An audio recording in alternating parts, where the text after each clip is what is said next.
হাদিস শরীফে এসেছে জনাব রাসূল করিম সাল্লাল্লাহু আলাইহি ওয়াসাল্লাম ইরশাদ করেছেন আইনান লা তামাসসুহুমান নার আইনুম বাকাত মিন খাশিয়াতিল্লাহ ওয়া আইনুম বাতাত তাহরুসু ফি সাবিলিল্লাহ।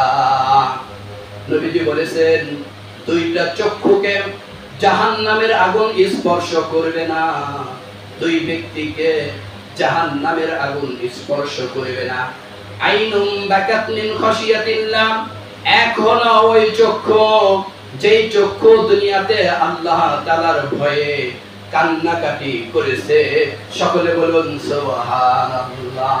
ও আল্লাহর বান্দা বান্দিরা, একটু দিলটা নরম করে, মনটা নরম করে একটু কান্নাকাটি করার চেষ্টা করো, একটা চোখের জল ফেলার চেষ্টা করো।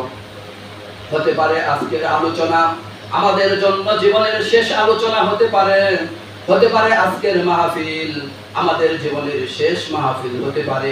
এমন গুরুত্বপূর্ণ মাহফিল মনে করে, এমন গুরুত্বপূর্ণ ইসলাহি মজলিস মনে করে একটু কান্নাকাটি করো। নিজেদের জীবনের কত গুনাহ খাতা রয়েছে, গোপনে কত গুনাহ করেছি, সেগুলোর কথা স্মরণ করে একটু কান্নাকাটি করো। কত টিভি সিনেমা দেখেছি, কত বেপরদা চলাচল করেছি, উস্তাদদের কথাবার্তা মানি নাই, নামাজ কালাম পড়ি নাই, কত অপরাধ জীবনে হয়ে গেছে।